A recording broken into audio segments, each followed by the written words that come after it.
How to rearrange your profile grid on Instagram. Let's get started.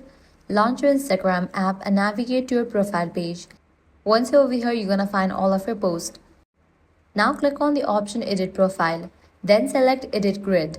You will now see all your posts laid out in grid format.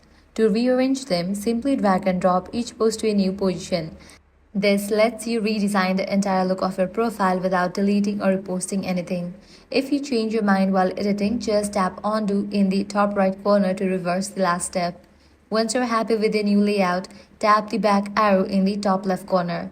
Head back to your profile and you'll see your freshly arranged grid live.